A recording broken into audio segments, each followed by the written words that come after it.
Tu sais, beaucoup de chrétiens pensent que la Bible est juste un livre pur, intouché par de vrais scandales. Mais je vais être honnête. Elle met à nu nos blessures les plus profondes, afin que la lumière de Dieu puisse briller même dans les endroits les plus sombres. Certaines trahisons coupent plus profondément que n'importe quelle lame, parce qu'elles viennent de sa propre chair et de son propre sang. Aujourd'hui, je veux partager une histoire vraie. Une histoire d'amour, de chute et de grâce. Elle est inspirée par l'un des récits les plus choquants de la Bible. Ruben alla et coucha avec Bila, la concubine de son père, et Israël la prit.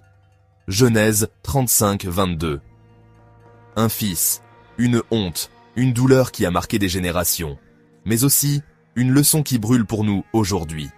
Voici l'histoire de Léa, Paul et Simon. Paul et Léa étaient deux mariés depuis 15 ans.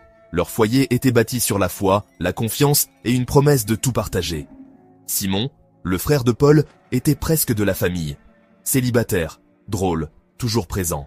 Il écoutait Léa quand Paul, occupé par le travail, manquait ses cris silencieux. Une nuit orageuse, une simple fuite d'eau est devenue le début d'une autre fuite, la fuite des cœurs. Dans une faiblesse partagée, l'impensable est arrivé.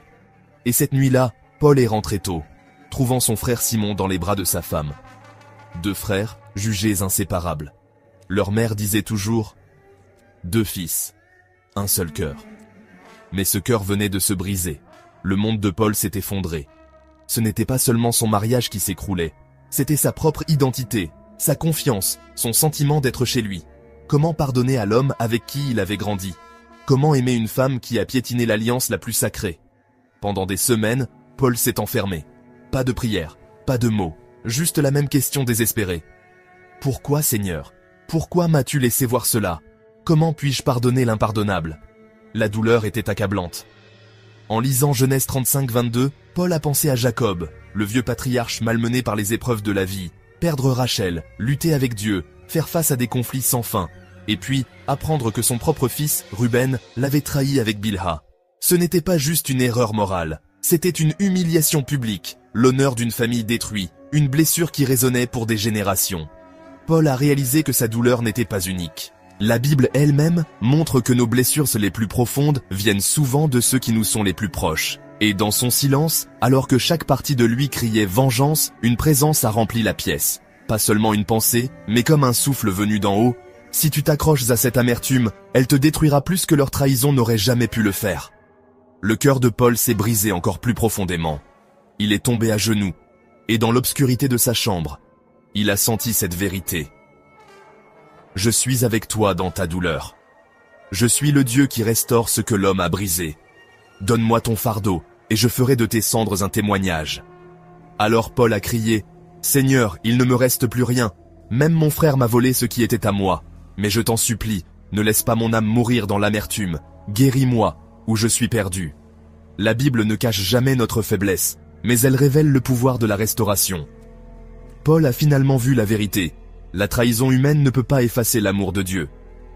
Perdre un foyer ne signifie pas perdre votre identité en Christ. Les blessures les plus profondes peuvent devenir la racine d'une guérison éternelle. Le pardon n'efface pas la douleur, mais il brise les chaînes de la haine.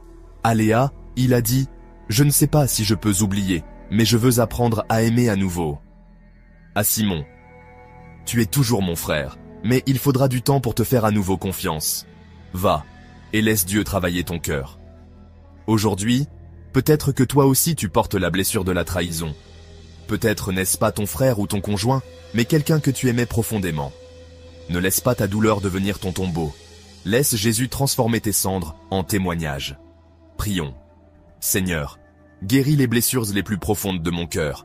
Donne-moi la force de pardonner quand tout ce que je veux est la vengeance.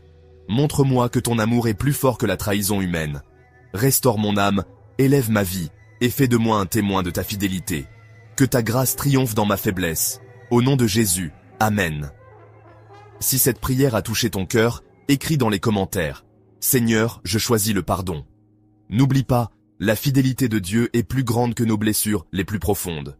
Là où le péché abonde, la grâce surabonde.